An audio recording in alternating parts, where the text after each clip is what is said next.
Hi, I'm Colt Straub, executive producer of Mountain Monsters, and I'm here with the Ames team to get the story behind the hunt for the cave creature. Now guys, we headed down to Greenbrier County, just a place full of caves. A lot of people don't know that many caves exist down there. Let's talk about that, the first night investigation, when you guys, for the first time, went inside this cave and really tried to see what you could find. Buck and Jeff, you guys were noticing there was a lot of rocks in the ground, like you said, they weren't up there. Buck, you pointed out that you actually heard some stuff falling. Oh, absolutely, yeah.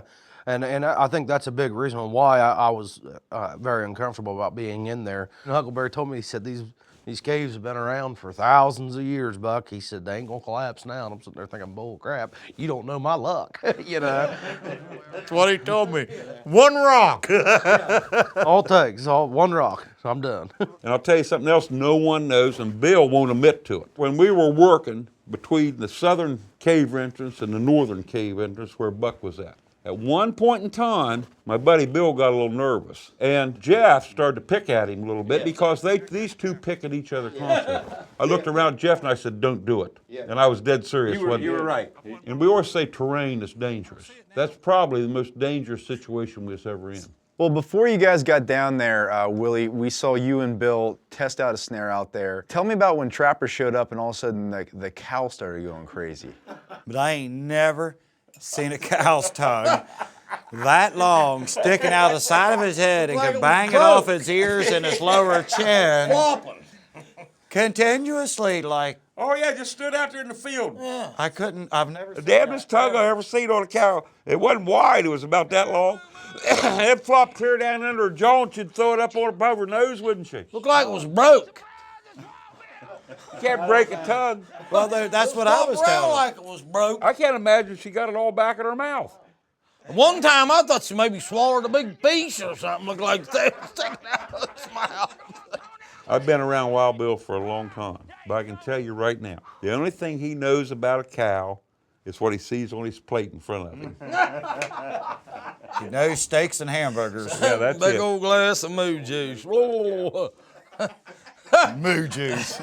I've heard a lot of things called, but I've never heard the phrase moo juice. Yeah, milk, yeah. Moo juice, wow. How's this thing even navigate down through this extensive system with absolutely no light? Because it's pitch black down It's there. got to be nocturnal. I mean, that. How can he see? Because I'm talking about in the caves. You seen what's like turn the lights my off. God, it's You would pitch poke black. yourself in the Oh, eye yeah. and never see your finger coming. Yeah. It's that dark into these caves. So I don't think he's seen. I don't think, if he's seen, he sees in heat sources. He don't see like we would see. His eyes was totally something different. Or maybe he's been in the cave so long, he just totally knew where every everything by rock heart. that fell, over the years, and he just had it all memorized. If you guys went after the cave creature again, how would you go about going after this? The snare trap seemed like a very good idea, just canvassing the whole area. How do you go after something when there's so many different escape routes? I think the only way we'd ever be able to actually work a trap would be a drop net.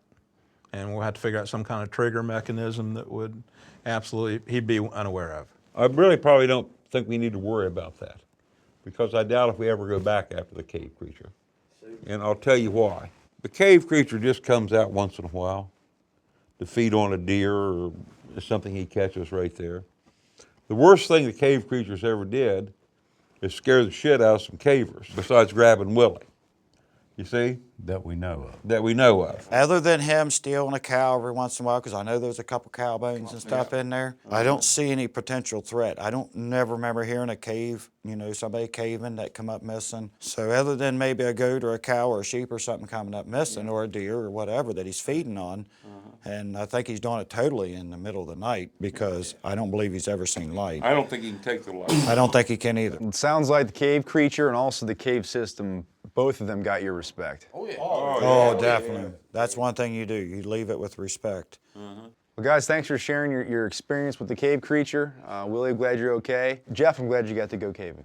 I'm loving it, man. Be sure to join us next time on Behind the Hunt when the guys talk about Hogzilla. Hogzilla. All right. And be sure to watch Mountain Monsters Fridays, 10/9 Central, only on Destination America.